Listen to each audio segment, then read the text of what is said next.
Amados, nós estamos indo para a última semana do nosso jejum. Então você que não está jejuando, termina essa última semana, jejue. Nós estamos jejuando geralmente de uma refeição. Muitos estão orando 3 vezes ao dia, períodos curtos de oração, 10, 15 minutos, via online. E no jejum nós intensificamos as nossas orações. Vai ser muito bom que você conclua esse jejum intensificando ainda mais a sua oração. Eu tenho algo para comparar que é poderoso, que tem a ver com a semana nossa segunda semana do jejum. Na primeira semana nós aprendemos que o estilo do vencedor é o estilo de vida para sair. Que Deus, toda vez que Deus ele entra na sua vida, na minha vida, na vida de um casal, de uma família, Ele sempre vai requerer algo, e o requerer é a sua disposição de ouvir a palavra do Senhor e seguir o caminho que Ele tem para você.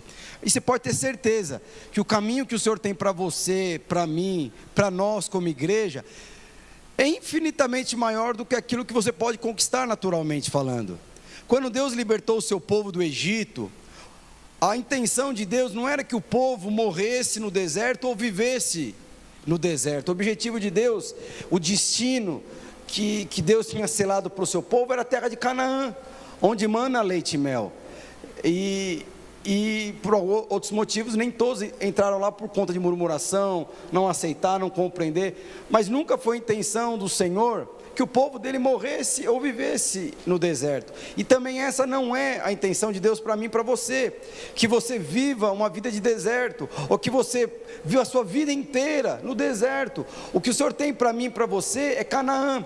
A palavra de Deus fala que Canaã é terra de fartura, é onde você não precisa matar e você tem muito para colher. Então é terra de mana, leite e mel. Você não precisa sacrificar um animal para comer. Você tem de fartura que vem da terra. Isso é bênção de Deus para mim e para você. Mas quando o Senhor pede para nós sairmos, mas você pode ter certeza, então o destino de Deus para mim e para você sempre é Canaã. Eu não sei se você sabe, o Senhor tem um destino para você. O Senhor tem um propósito para você. O Senhor tem um chamado para você.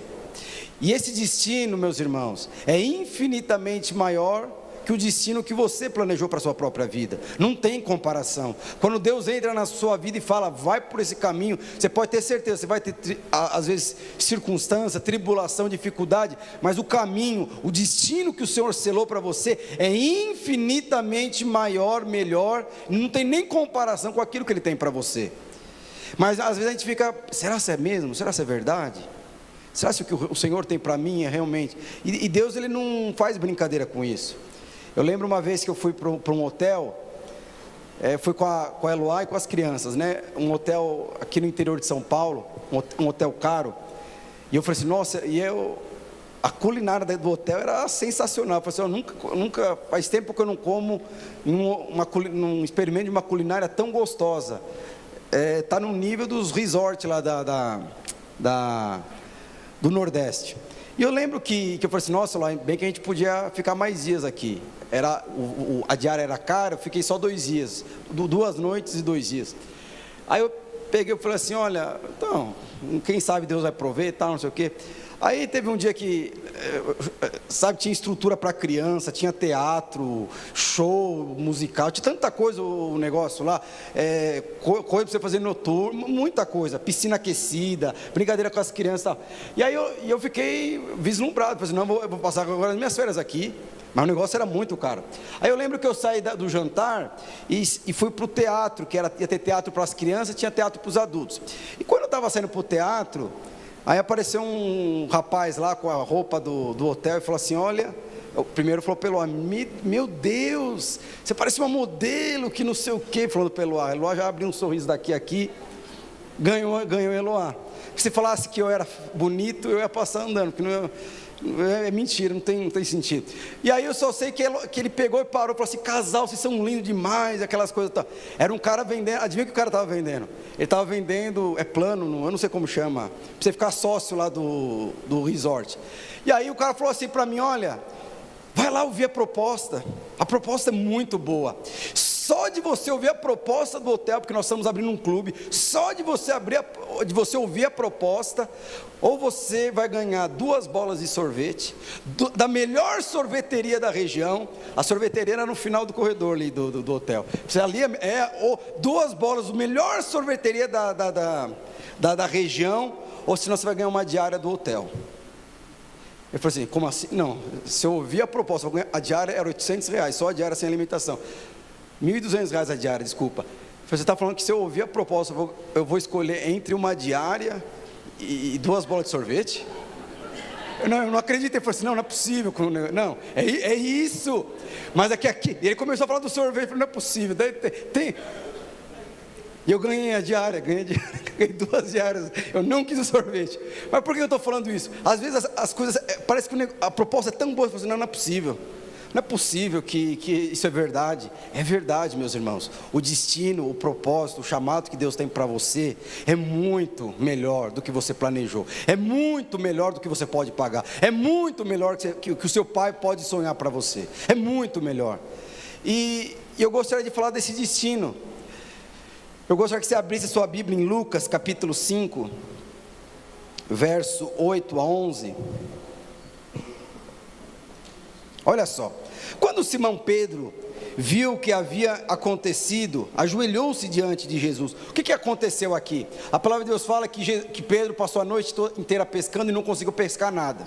Aí de manhãzinha ele está voltando para a margem lá do rio. E a palavra de Deus fala que quando ele está voltando, Jesus estava pregando, e uma multidão ouvindo Jesus pregar. E Jesus, ele viu que, pelo contexto ali, ele precisava estar distante das pessoas, para que as pessoas pudessem ouvir Jesus pregar. E o que ele faz? Ele vê Pedro voltando da pesca, frustrado. Ele fala assim, Pedro, deixa eu entrar no seu barco aí, me empresta o barco para pregar. E a palavra de Deus fala que Jesus entrou no barco de Pedro, fala assim, vai um pouquinho, vai lá para o fundo um pouquinho. E ele foi lá e começou a pregar no barco de Pedro. E a palavra de Deus fala que muitas pessoas se converteram ali. Depois que Jesus pregou, ele falou assim, Pedro, faz o seguinte, agora você vai lá para o fundo do mar e lança a rede no mar. E a palavra de Deus falou, mas Senhor, passei a noite toda, não pesquei nada, não sei o que, não sei onde. Pode ir lá, vai lá no fundo lá e vai pescar. E a palavra de Deus fala que ele pescou tanto peixe, que ele teve que pegar, se não me engano, mais 2 barcos para pegar a quantidade de peixe e aí a palavra de Deus fala que dessa forma ele ficou admirado, porque esse homem ele ficou impressionado com aquilo que Deus fez. E aí continua falando. Aí o que Pedro falou? Senhor, afasta-se de mim, pois eu sou um pecador.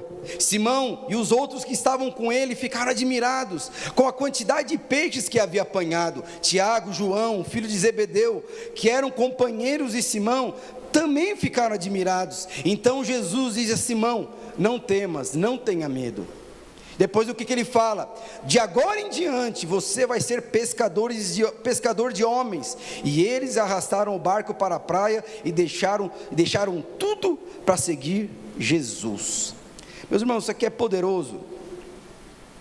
A palavra de Deus fala que naquele dia houve uma mudança de vida na vida de Pedro, uma mudança de vida sobrenatural. Ele não precisou pensar, refletir. A palavra de Deus fala que ele teve uma experiência com o Senhor Jesus, e quando ele teve essa experiência com o Senhor Jesus, ele falou que ele deixou tudo de lado e foi seguir o Senhor Jesus. Em outras palavras, ele tinha uma profissão, ele tinha uma carreira, mas o Senhor ofereceu para ele uma carreira celestial, uma carreira que não tinha comparação com aquilo que o Senhor tinha para ele. A palavra de Deus fala assim, a partir de agora você não vai ficar pescando peixe, você vai pescar homens. Então, o que o Senhor estava falando? O Senhor estava mudando o destino de Pedro, o Senhor estava mudando o propósito de Pedro, porque até então o sonho de Pedro era ser um empreendedor, era ter uma casa própria, meu filho vai crescer, vou enviar meu filho para estudar no exterior e tal. A palavra de Deus fala que Pedro mudou isso, Pedro mudou o destino, Jesus ele mudou o destino de Pedro, naquele momento e naquela hora os valores de Pedro mudaram, a visão de Pedro mudou, tudo na vida de Pedro mudou, somente com aquela experiência de ver Jesus pregando no seu barco e depois dele desfrutar da maior colheita da sua vida. Ele mudou, o Senhor mudou o destino dele. Quando você tem uma experiência com o Senhor Jesus, meus irmãos, Deus ele muda o seu destino, Deus ele muda o seu chamado, Deus ele muda o seu propósito, automaticamente os seus valores são muito mais elevados, não importa a sua condição social, não importa o que você tem, não importa o que você pensa ao seu respeito, mas na verdade tem a ver com o que o Senhor pensa ao seu respeito. O que importa é o Senhor te chamar. caminhar. O que importa é que você tem um destino, e o destino que o Senhor tem para você, o propósito que o Senhor tem para você, é infinitamente maior do que aquilo que você pode conquistar naturalmente falando, e é muito melhor do que você pensou ou imaginou. É isso que o Senhor fez na vida de Pedro e fez na minha também, porque se você está aqui me ouvindo de alguma forma, um dia Deus entrou aí, e nesse dia o Senhor mudou os valores, mudou o propósito e mudou o seu destino, e você pode ter certeza, esse destino é muito melhor do que você havia planejado. Tem pessoas que na verdade que nem planeja alguma coisa para a sua vida, que nem o Zeca Pagodinho, deixa a vida me levar e vai levando. Mas o Senhor não faz isso, quem conduz é Ele. Mas é interessante que Deus, antes do Senhor falar para Pedro qual era o destino que Ele tinha para ele, antes de Deus falar para você, eu tenho uma profissão celestial para você, eu tenho algo que não tem comparação para você. Antes do Senhor falar isso para ele, o que Ele fala? Não tenha medo. Não tenha medo. É interessante que se você for ver os grandes homens da Bíblia, quando tiveram as primeiras experiências com o Senhor, com Deus ele sempre se revela como: não tenha medo. Não tenha medo, não fique ansioso. Por que o Senhor sempre fala não tenha medo? O que Ele está falando quando Ele fala para você, não tenha medo, Aderbal? Não tenha medo, Miro. Não tenha medo, Solange. Não tenha medo. O que significa? O que Ele está falando? A partir de agora, deixa comigo. A partir de agora, é comigo. A partir de agora, eu que vou fazer na sua vida. Então, quando Ele está falando, não tenha medo, o que Ele está falando? Lembra que eu falei para você? O caminho que o Senhor tem para você é muito mais amplo. O seu destino é muito mais brilhante do que o seu. O propósito de Deus para a sua vida é incomparavelmente, é infinitamente melhor do que aquilo que você pode um dia imaginou para a sua vida. Mas o Senhor sabe que o que Ele tem para você, você não tem condição de edificar. O Senhor sabe que o destino que está sobre a sua vida é maior do que você. O propósito sobre a sua vida é maior do que a sua condição social. O propósito de Deus sobre a sua vida é maior que a sua condição financeira. Você pode ter muito dinheiro ou pouco dinheiro, não vai ter condições de sustentar o destino que o Senhor tem para você. Não tem condição, naturalmente falando, de você edificar a obra do Senhor. Então por isso que Ele fala, não temas, porque Ele que vai te capacitar. A palavra de Deus fala que na verdade Ele não escolhe as pessoas que são capacitadas, Ele não escolhe aqueles que têm dinheiro. A palavra de Deus fala que Ele na verdade Ele capacita os escolhidos. E se um dia o Senhor entrou na sua vida, você é um escolhido. E se você é um escolhido, você tem um propósito que é maior que a sua vida, é maior que o seu marido, maior que a sua esposa, maior que o seu casamento e maior que os seus filhos, e é maior do que o que você pensa. Por isso o Senhor vai falar, não temas. Não temas, deixa comigo. Ele pode ser maior do que você, mas pertence a você. E aí, é interessante que aí a gente começa a aprender, por que Ele fala não temas? Porque a grande dificuldade que nós temos, meus irmãos, de cumprirmos, a única coisa que nos impede de realizar o sonho de Deus sobre as nossas vidas é o medo. O diabo não tem esse poder de inibir você, de interromper aquilo que Deus está fazendo na sua vida, e nem o pecado tem poder de inibir, de paralisar aquilo que Deus tem sobre a sua vida. A única coisa que te paralisa na verdade é o medo. É um medo. E aí eu gostaria que você abrisse, eu queria falar aqui de alguns medos que muitas vezes nós passamos. Abre a sua Bíblia em Lucas, capítulo 9, verso 1 ao 6. Primeiro medo que muitas vezes nós temos, quando Deus nos chama para algo mais elevado, para algo mais promissor. Porque geralmente quando nós temos medo, geralmente o medo vem quando você olha ao redor, ou quando às vezes você toma um sonho, não, eu quero virar um empresário, e eu quero que meu empreendimento tenha uma loja em cada cidade do país. Eu quero que cada cidade do Nordeste venha ter uma loja, e eu quero ser o maior empresário nesse ramo. Aí você olha para a sua condição natural, você olha para a condição econômica, o que vai acontecer com você?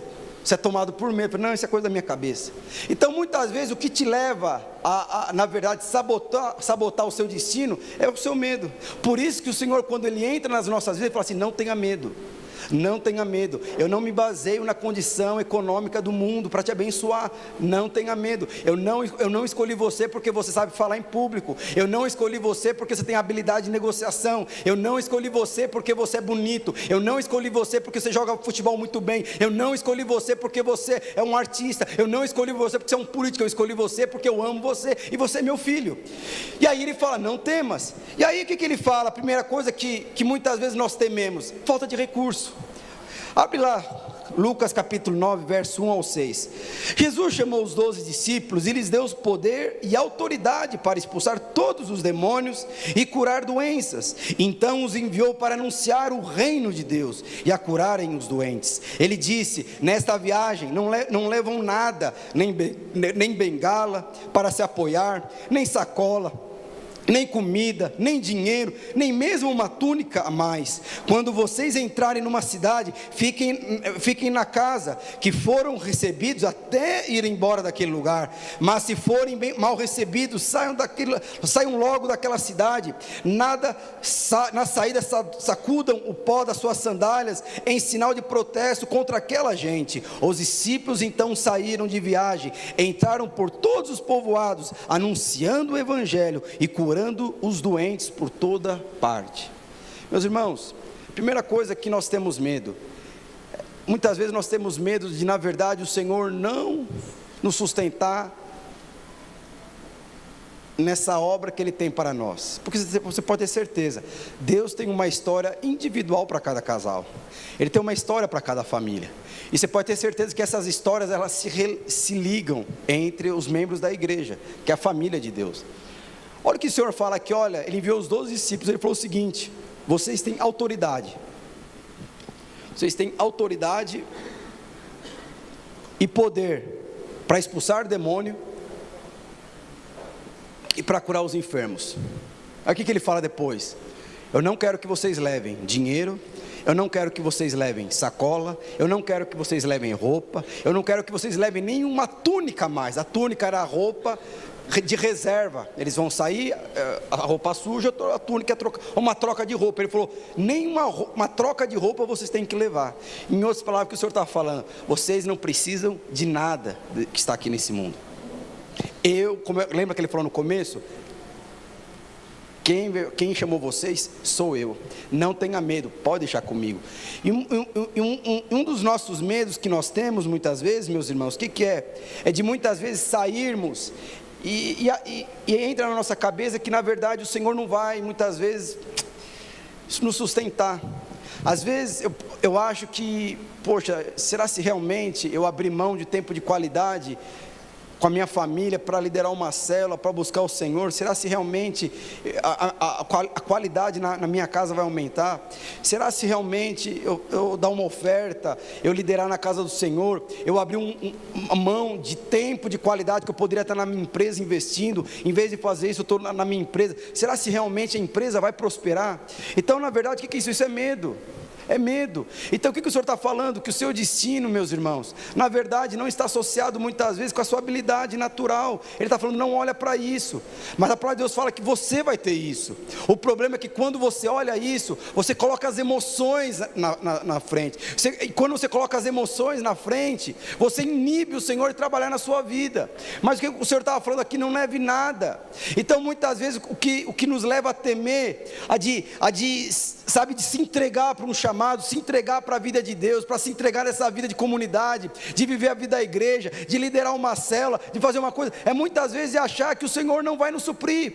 Aí fala assim, mas será se realmente eu liderar uma célula, como que vai ser minha casa, como que vai ser meu empreendimento? Será se às vezes tem pessoas que tocam no coração de dar uma oferta específica, às vezes para atualizar alguma coisa aqui no prédio, a pessoa não dá, não, mas vai faltar. O que é isso? Isso é medo. Um outro medo, abre lá em Lucas capítulo 22, verso 35, é medo, primeiro de recurso que eu falei, outra coisa, é medo de muitas vezes faltar as coisas para você. Olha o que Lucas capítulo 22, 35, aqui não eram os 12, é os 70, aí a palavra de Deus, Jesus ele pega e pergunta para os 70, olha só, depois Jesus perguntou aos discípulos, para os 12, por acaso faltou alguma coisa para vocês quando eu os enviei sem bolsa, sem sacola e sem sandália? E os discípulos, nada faltou. Meus irmãos, a única coisa que você precisa para cumprir o chamado, para você trilhar o destino que o Senhor tem para você, é a bênção de Deus. E qual é a bênção de Deus que foi liberada sobre a vida? Eles tinham poder e tinham autoridade. Meus irmãos, eles poderiam virar, desculpa a expressão, eles poderiam ter um camelô de vender capinha de celular falsia que fala, não sei como que é, que não é original. Mas se você tem poder e autoridade do Senhor, você vai ser a pessoa mais próspera nessa área. Porque a prosperidade está na bênção de Deus. Quando Ele está falando para você, você tem autoridade e poder, o que Ele está falando? Você que comanda através das regiões celestiais. Ele fala que as nossas bênçãos não estão nas regiões naturais, as nossas bênçãos estão nas regiões celestiais. Então o que o Senhor está falando? Olha, eu pedi para vocês não levarem nada, e vocês não levaram nada. Faltou alguma coisa? Irmãos, eles não levaram dinheiro, eles não levaram roupa, eles não levaram comida, eles não levaram nenhuma troca de roupa.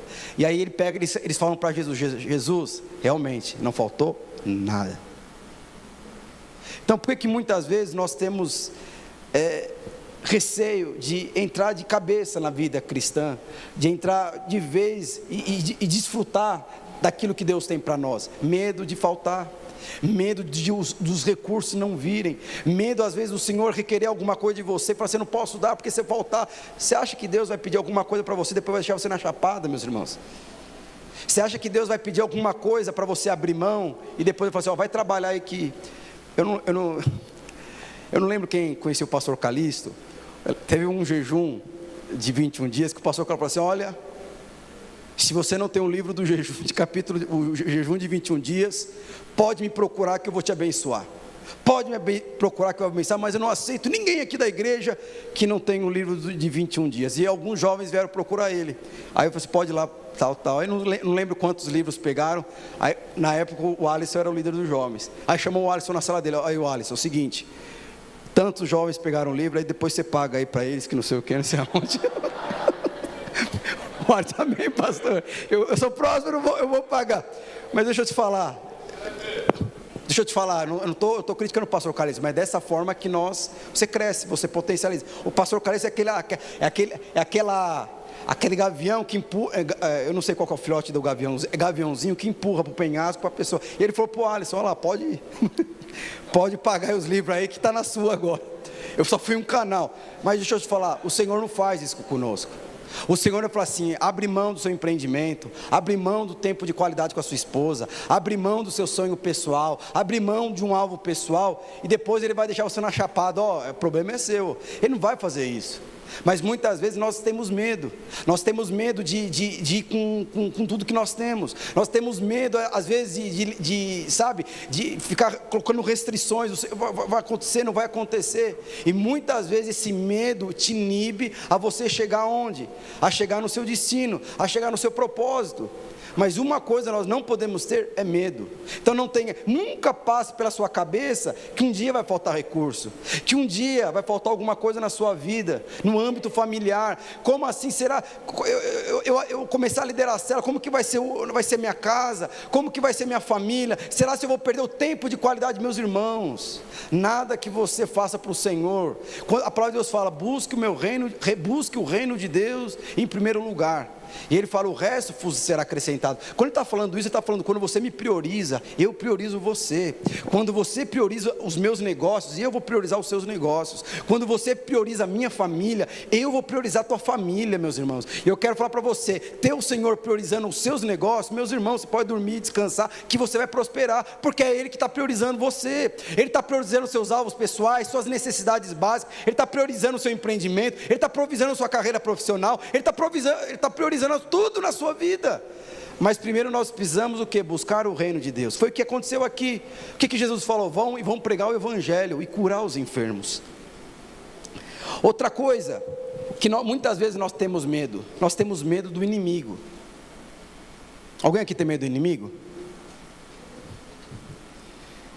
Lucas capítulo 9, 1 e 2, o que fala? Jesus chamou os 12 discípulos e lhes deu poder e autoridade para expulsar todos os demônios e curar doenças. Então os enviou para anunciarem o reino de Deus e curarem os enfermos. A palavra de Deus fala que Jesus ele deu duas coisas: poder para expulsar demônio e autoridade para expulsar demônios e poder para curar os enfermos. Uma coisa que muitas vezes nós temos medo, às vezes, de liderar, ou de ser útil na casa de Deus, ou de servir a família de Deus, é medo do inimigo se levantar contra você, ou se levantar contra nós.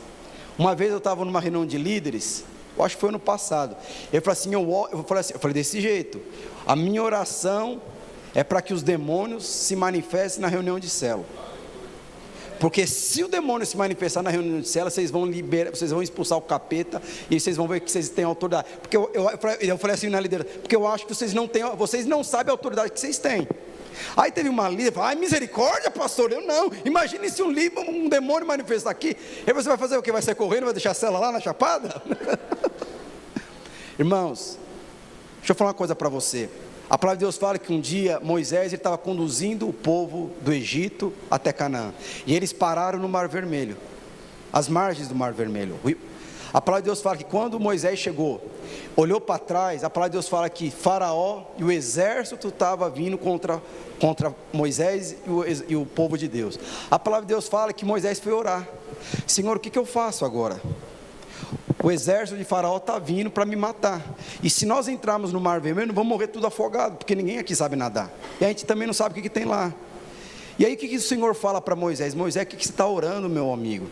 Moisés, eu não te dei autoridade, bate o cajado aí no chão, aí põe a planta dos seus pés no mar, que o negócio vai se abrir. E ele bateu o cajado, o mar vermelho se abriu. Então você percebe que Moisés, ele tinha poder e autoridade, mas não sabia que tinha poder e autoridade. Mas quando o demônio se manifestou, o Senhor falou: por que você está orando, perguntando o que tem que fazer? Expulsa esse demônio, abre a sua boca e declare as bênçãos de Deus sobre a sua vida. Você é profeta de Deus. Então muitas vezes nós temos medo de, na verdade, retaliações do diabo e do inimigo. Qual que é a diferença de retaliação e guerra espiritual? Retaliação, na verdade, meus irmãos, retaliação é quando você vai lá na sua escola e você discute lá com um amigo seu, e você bate no seu amiguinho de escola, e você bateu nele. Aí seu amiguinho vai lá e chama o irmão mais velho dele, e o irmão mais velho dele bate em você porque você bateu no irmão dele. O que é esse irmão mais velho? É retaliação. Então retaliação sempre é quando uma pessoa mais forte do que você de alguma forma ela vai vir contra você, contra uma ação que você teve. Então retaliação fala retaliação é quando, na verdade, uma pessoa mais forte de você se levanta quando você se posiciona. Agora, existe retaliação no reino de Deus? Lógico que não. O diabo tem condição de retaliar você? Lógico que não. Por quê? Porque não existe no céu e na terra uma pessoa mais forte do que Deus. Então nunca vai existir retaliação contra você. Pastor, você teve que ver o que aconteceu com a minha vida. Só eu começar a dizimar que eu estou passando crise financeira, é o diabo que está furioso. Pastor, só eu regularizar meu casamento aqui, que a mulher ali virou não sei o quê, que o meu marido virou não sei aonde, o capeta se não existe isso, meus irmãos. Não existe isso. O diabo não tem como vir lutar contra você, porque a palavra de Deus fala que o que habita em você é maior do que o que habita no mundo. Às vezes você precisa ter experiência como Moisés, chegar diante do Mar Vermelho, ver que um lado está vindo um exército de demônio contra você, e do outro lado tem um mar que você tem que atravessar. E o que o Senhor vai falar para você? Para de ficar chorando, bate o cajado no chão, bate aqui, profetiza que o mar vai se abrir na sua frente, e vai abrir. Mas muitas vezes nós tememos desfrutar as bênçãos de Deus sobre as nossas vidas por medo do inimigo. Outra coisa que acontece é guerras espirituais. Independente de você achar, concordar, nós estamos, meus irmãos, nós participamos de guerras espirituais. A palavra de Deus fala que esse mundo que nós vivemos jaz do maligno. Eu sei que tem gente que sonha em ter coisas aqui, mas a palavra de Deus fala que isso aqui já está condenado. Esse mundo, os valores já estão condenados. Qual que é a diferença aqui? A diferença é que o Senhor te libertou, e hoje você não está mais debaixo do jugo da escravidão do diabo. Hoje o Senhor te chamou para você ser um membro ativo nessa guerra que você já venceu. Essa é a diferença. Então você não precisa temer, porque o diabo vai se levantar contra você, mas qual que é a certeza? Que da mesma forma que ele vai se levantar, ele vai cair. Por quê? Porque quem já venceu isso? O diabo. E não tem como ter retaliação contra você, mas vai ter guerra contra você. E toda guerra você vai vencer. Qual que é a diferença aqui de guerra? A palavra de Deus fala que quando você, antes de você conhecer o Senhor Jesus, você ficava numa gaiola, escravizado. Aqui, estava preso. Assim. O que o Senhor fez com você? Ele te libertou. Como que o Senhor nos liberta? Ele abre a gaiola e fala para você, saia.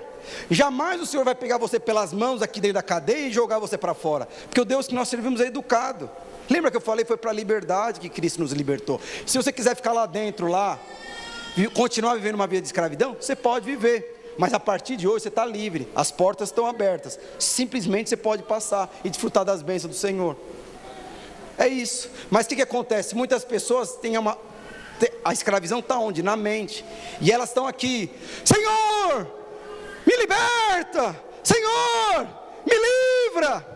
E o Senhor vai falar a mesma coisa que falou para Moisés, pelo amor de Deus, você é o quê? Você é comediante? Saia, a porta está aberta. Deve ter muito comediante no céu. Sai andando, que você está livre. Mas muitas coisas que nos impedem, meus irmãos, é ter medo do inimigo. E para nós...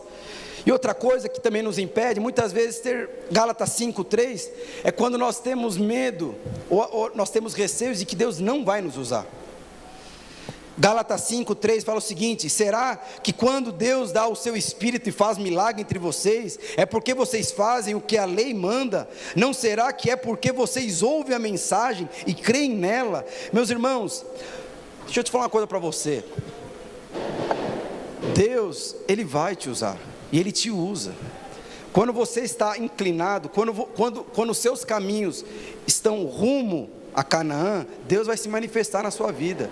É só você abrir a boca. É só você plantar. Onde você plantar a sola do seu pé ali, vai ser dado por você por herança. O problema é que muitas vezes o nosso destino não é Canaã. Mesmo muitas vezes você tendo experiência com o Senhor, muitas vezes o nosso destino tem sido o Egito. E quando o seu destino tem sido o Egito, a vida de Deus não vai se manifestar na sua vida. O Senhor não vai te abençoar para que você continue numa vida de escravidão. Por isso que tem pessoas que não podem prosperar financeiramente, porque ali ele se torna escravo do próprio dinheiro. Então, o que acontece? São pessoas que, em vez de caminhar rumo a Canaã, a terra prometida, são pessoas que estão caminhando rumo ao Egito novamente. E porque estão caminhando rumo ao Egito novamente, o Senhor não abençoa. Mas se você aceitou o destino, o propósito de Deus para a sua vida, em todos os momentos da sua vida, Ele vai se manifestar. Não tem como Ele não se manifestar. Deixa eu te falar uma coisa, Deus não sabe errar, e Ele escolheu você. Ele escolheu você e selou você pela pessoa do Espírito Santo. Mas você precisa entender, a manifestação do poder de Deus, ele sempre se manifesta de acordo com o que? O seu destino. Quando você está rumo a Canaã, os milagres de Deus vão acontecer na sua vida. Pode vir as 10 pragas, é um mar vermelho que vai se abrir, é comida, é um Big Mac que vai vir do céu para você comer, era o maná, né? Mas para alguns é Big Mac, vem um Big Mac para você comer, às vezes vem um cordeirinho, uma picanha para você comer no deserto, mas o milagre vai acontecer. Agora, quando você está rumo ao Egito, meus irmãos, você vai ter a vida mais frustrante da sua vida. A palavra de Deus fala que o povo de Deus, quando eles chegaram às portas de Canaã, eles começaram a murmurar contra a terra de Canaã. E a palavra de Deus fala que eles começaram a procurar líderes que os conduzissem novamente para a terra de Canaã. Pode ler lá em Números. Você imagina, meus irmãos, depois que tudo que Deus fez, eu estou procurando líderes que vão me levar para onde eu não devo ir, para onde eu fui liberto. E aí, por que eu estou falando desses temas? Porque quando, meus irmãos, você tem convicção daquilo que Deus tem para você, tem muitas coisas que vão acontecer na sua vida, e muitas vezes é perseguição, mas você pode ter certeza que a perseguição é um sinal que Deus está com você. Mas como eu falei para você, da mesma forma, inimigo que se levantar contra você, um por um vai cair, porque a batalha não é sua, a batalha na verdade pertence ao Senhor. Nós simplesmente viramos sócios minoritários dele, mas nós pertencemos agora a esse reino. Abre lá sua Bíblia em Atos capítulo 17, verso 1 ao 8. O que vai acontecer quando você não tem medo? as pessoas vão ficar transtornadas com você. As pessoas, elas vão ter inveja de você. Eu não sei se você já leu na Bíblia, toda vez que aparece na Bíblia que Deus abençoa uma pessoa, que Deus abençoa os seus filhos, sempre tem pessoas que têm inveja. Você começa a prosperar, é gente com inveja de você. Você tem revelação de que você é amado, é gente que vai começar a invejar você. Olha só, tendo passado por Anfípolis e Apolo, chegaram na cidade de Tessalônica, onde havia ali uma sinagoga de judeus. Paulo, segundo os seus costumes, foi procurá-los, e por 3 dias, por 3 sábados, arrazoou com eles acerca das Escrituras, expondo e demonstrando ter sido necessário que Cristo padecesse e ressuscitasse dentre os mortos. E ele dizia a eles: é Cristo Jesus que vos anunciou. Alguns deles foram persuadidos e unidos a Paulo e Silas, bem com a numerosa multidão de gregos piedosos e muitas distintas mulheres. Os judeus, porém, movidos por inveja, trazendo consigo alguns homens dentre os malfeitores, malandragens, ajuntando-se a turba, alvoroçando a cidade e assaltando a casa de Jason, procuravam trazê-los para o meio do povo, porém não os encontraram. Arrastaram Jason e alguns irmãos, parentes, perante as autoridades, chamando. Esses que têm transtornado o mundo chegaram até aqui, os quais Jason hospedou. Todos esses procedem contra os decretos de César, afirmando ser Jesus outro rei. Irmãos, a palavra de Deus fala que Paulo e Silas chegaram numa cidade de Tessalônica. Essas 2 cidades aqui que é difícil o pronunciamento, que eu não quero falar aqui. E a palavra de Deus fala que quando eles chegaram, eles durante 3 sábados seguidos, eles começaram a pregar o Evangelho e falar de Jesus Cristo. A Jesus Cristo, a quem vocês estão falando aí, ele foi crucificado e ressuscitou ao 3º dia, e começou a falar da graça de Deus. E a palavra de Deus fala que eles ficaram atordoados. Os judeus ficaram com inveja de Paulo e Silas, e Paulo e Silas, eles estavam na casa de Jason, que era um anfitrião. Como eles não encontraram Paulo e Silas na casa, eles foram lá e jogaram ele para o meio da praça lá, e falaram assim: está vendo esse homem que está brigando Paulo e Silas?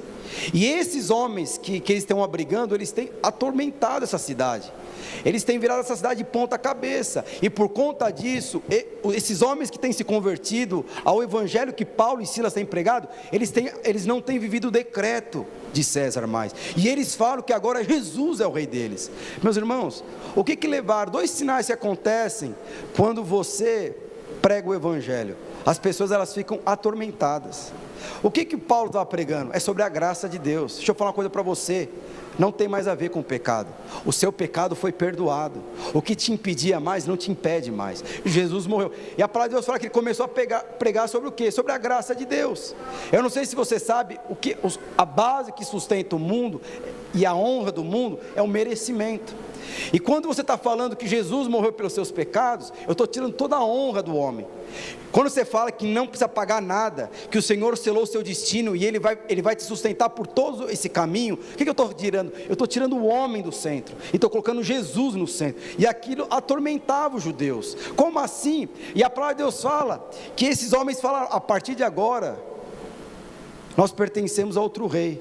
O que aconteceu? Toda vez que você prega o evangelho e vive o evangelho, meus irmãos, os seus valores mudam. Até então eu pedia favor para algum político poder me ajudar financeiramente e tal, não sei o quê, mas depois que você aceita o Senhor Jesus, você não pede mais para um político ajuda, você vai para o Senhor. Senhor, abre as portas. Senhor, prospera aqui, por mais que tem que pagar imposto, tem que fazer isso, tal, dificuldade financeira, mas Senhor, me abençoa. Em outras palavras, quem me mantém hoje não é mais o Estado, quem me mantém hoje é o Senhor Jesus, e isso que atormentou aquela cidade. E é interessante que eles falaram o seguinte: porque esses homens têm aceitado o evangelho da graça, eles não conseguem mais viver o decreto de César. Quais eram os decretos de César? Eu vou pontuar alguns decretos. O primeiro decreto de César, o imperador, o que era? Era sobre o casamento. Seguinte: você pode casar com quem você quiser, se quiser casar com homem, mulher com mulher, se quiser casar com animal, o que importa é ser feliz, mas você faz o que você quiser. Se você quiser casar, divorciar, casar de novo, você faz o que você quiser. Era o decreto de César. Qual era um outro decreto? É sexo. Você pode fazer sexo com quem você quiser, com homem, com mulher, você faz do jeito que você quiser. O que importa é você ter prazer. Você faz o que você quiser. Se o seu casamento não te satisfaz, você vai ali, você vai buscar outra coisa. Mas o que importa é você ter prazer. Esses eram os decretos de César. Qual que era um outro decreto? Era dinheiro. Sabe o que você tem que fazer? Vai trabalhar muito, ganha muito dinheiro. Se você precisar sacrificar seu casamento, a vida dos seus filhos, você precisa sacrificar a sua saúde, sacrifica a sua saúde, mas o que importa é você ter dinheiro. Esses eram os decretos de César. Um outro decreto de César, qual que era? Era independência. Vocês não precisavam depender de ninguém. Não tem esse negócio de pai ser autoridade de filho, não tem esse negócio de pastor, de líder, não tem autoridade, não tem esse negócio de ter autoridade em casa, não. Você faz o que você quiser, você é independente. Esses eram os decretos de César. Isso são decretos totalmente mundanos. E quando as pessoas aceitavam Jesus, o casamento era restaurado, relação sexual era restabelecida, dinheiro era, de alguma forma, eles eram abençoados, eles não precisavam roubar, eles não precisavam sacrificar casamento para prosperar, o próprio Senhor os abençoava, e eles não viviam de maneira independente, eles eram pessoas que eram dependentes do seu rei, que era Rei Jesus. Por que isso? Porque o evangelho da graça era pregado, simplesmente assim. E para nós encerrarmos, o que acontece quando nós pregamos o reino da graça? O reino de Deus cresce. Lucas capítulo 12, 32 a 34, o pessoal do louvor pode subir.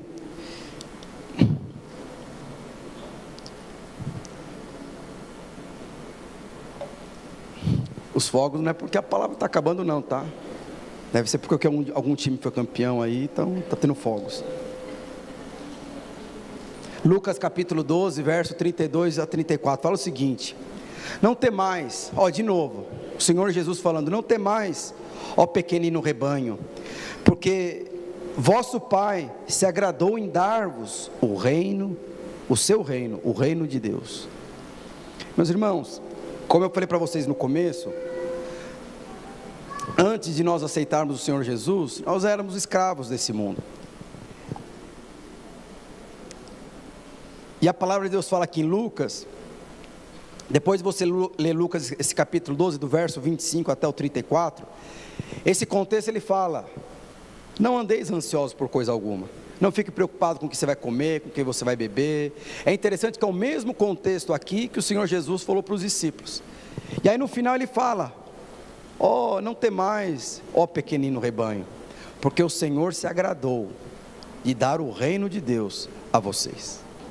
Irmãos, eu sei que nós temos muitos empresários no nosso meio, mas há uma diferença muito grande quando você trabalha para algo que é seu. Porque quando você trabalha para algo que é seu, meus irmãos, você dá tudo até o que você não tem, quando o empreendimento é seu. Quando você é o empreendimento, você é dono da empresa que você trabalha, você coloca o seu coração, você investe, você coloca dinheiro, porque você acredita, porque o negócio é seu. Então é uma diferença muito grande quando você trabalha numa empresa cujo dono é você, cujo responsável é você. Isso é bênção demais. Aí a palavra de Deus está falando aqui, meus irmãos, o Senhor se agradou em entregar o reino de Deus a vocês. Se existe, então vocês acham que na verdade, eu estou falando aqui de empreendimento, é coisa natural, mas a palavra de Deus fala que o reino de Deus é o maior empreendimento que já existiu. Foi um empreendimento que começou lá no Éden e vai terminar na Nova Jerusalém, lá na eternidade. E a palavra de Deus fala que o Senhor falou que Ele se agradou, Ele se alegrou em dar o reino para você e para mim. Eu acho que a alegria de todo empresário é que um dia o seu filho assuma o seu empreendimento. Eu acho que a alegria do pai, sabe, você começar um empreendimento de você, e seu filho vai lá e multiplica, prospera ainda mais esse empreendimento, isso é bênção demais. Agora o Senhor Jesus está falando, agora você imagina como o Senhor se alegra, quando você toma o reino de Deus como sua responsabilidade, porque quando Ele fala para você, Ele se alegra em entregar o reino para você, Ele está colocando a responsabilidade do reino de Deus na sua mão e na minha mão. Agora, quando você tem como responsável o reino de Deus, meus irmãos, as coisas vão acontecer. E é interessante que a palavra de Deus fala que o reino de Deus no céu, as mil maravilhas, não tem problema, não precisa pagar imposto, mas a palavra de Deus fala que o reino de Deus precisa ser estabelecido aqui na terra, como foi estabelecida no céu. Como que esse reino de Deus vai ser estabelecido aqui na terra, como é estabelecido no céu? Através da sua vida e através da minha vida. Pastor, mas é muito difícil. Pode ser difícil, pode ser complicado, mas é a sua responsabilidade. Lembra que eu falei para você?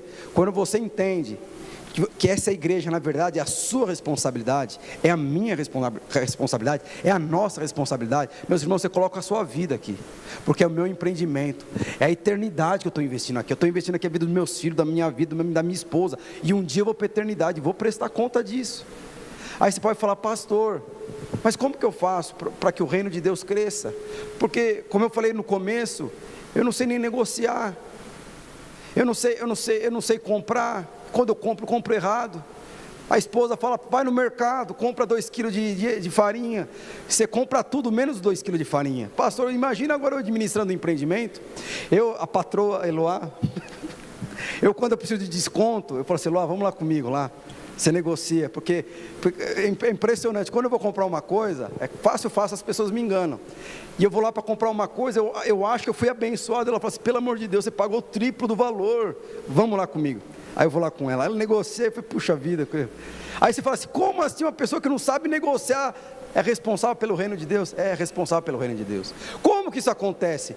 Testemunhando. O que a palavra de Deus fala em Atos 1, capítulo 8? E recebereis poder, e ao descer sobre vós, e sereis as minhas testemunhas, até os confins da terra. Pastor, é difícil? Não é difícil. Como que você precisa entender como que o reino de Deus trabalha, como que Deus edifica o seu reino. Aí o que acontece com você? O Senhor, para que o norte testemunhe da grandeza, do poder de Deus, Ele precisa abençoar o norte. Então Ele entra no casamento do norte e da Solange, e faz o casamento do norte e da Solange prosperar de uma forma sobrenatural, para que o norte e a Solange venham testemunhar. Aí o que acontece com você? Você fica falando: aí você está lá no seu trabalho, e tem um rapaz ou uma moça que fala assim: eu não aguento mais minha esposa, meu Deus do céu, minha esposa é gotejante, minha esposa, pelo amor de Deus, ela só sabe falar, ela acorda falando, dorme falando, que não sei o que, eu não aguento mais ouvir ela só quer gastar, eu falo para ela que não pode gastar, que não sei o que. Aí você olha assim para ele e fala assim: olha, em casa é diferente, eu adoro ouvir minha esposa falando, pelo amor de Deus. E ela fala, é impressionante que ela também fala dormindo, mas eu gosto tanto, eu amo tanto ela falando. Mas como assim? Porque um dia Jesus entrou na minha vida e mudou a minha história. Hoje eu olho para minha esposa, eu sou extremamente apaixonado por ela, eu estou testemunhando. Às vezes, você pode falar, uma pessoa vai falar do casamento dele, um homem, aliás, a mulher falando do marido: eu não aguento mais meu marido, o cara é um passivo, o cara não faz nada, o cara não ajuda em casa. Aí você pega e fala assim: nossa, em casa é diferente, o meu marido me ajuda muito. Quando eu falo para o meu marido que eu quero alguma coisa, eu tenho certeza que ele corre para comprar para mim, porque ele me ama. Como assim esse casamento? Foi porque um dia Deus entrou na minha vida e mudou a minha vida e mudou a vida dele. Hoje eu não sei o que é ter um casamento infeliz, eu estou testemunhando. Por que eu estou te falando aqui, meus irmãos? Para que o reino de Deus cresça, é inevitável, Ele vai precisar entrar no seu empreendimento e fazer ele prosperar. E quando ele prosperar, o que você tem que fazer? Testemunhar. Você precisa entender como o sistema de valores acontece no reino dos céus. É inevitável, ele precisa entrar no seu casamento, e vai entrar no seu casamento, e vai te abençoar. Aquele casamento que antigamente era torto, vai ser restaurado e vai se tornar sábio. O que vai ter que fazer? Eu vou compartilhar daquilo que Deus fez na minha vida. Então, é inevitável, o Senhor precisa se manifestar no seu casamento.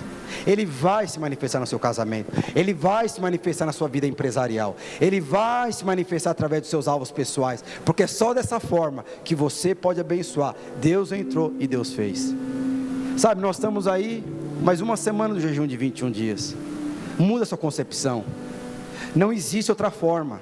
Não existe outra forma. Deus não sabe errar. E Deus, Ele faz as escolhas certas. E para que Deus, o Senhor sabe, para que o reino de Deus avance, Ele precisa te abençoar. E Ele se agrada em te abençoar, colocando você como responsável pelo reino de Deus. Eu gostaria que você se levantasse. Eu não sei como está seu casamento, seu empreendimento, como estão seus sonhos, como está seu relacionamento com o seu filho, eu não sei como está a sua vida como um todo, área por área. Mas o Senhor, Ele precisa entrar na sua vida e te abençoar. Mas você precisa permitir que Ele faça isso. Quando Ele te abençoa, automaticamente você vai cumprir Atos capítulo 1 verso 8, e sereis a minha testemunha. E quando você compartilha daquilo que Deus fez na sua vida, no seu casamento, no seu empreendimento, na minha vida pessoal, na minha profissão, no meu ministério, na minha liderança, a palavra de Deus fala que dessa forma o reino de Deus cresce. Vamos louvar o Senhor.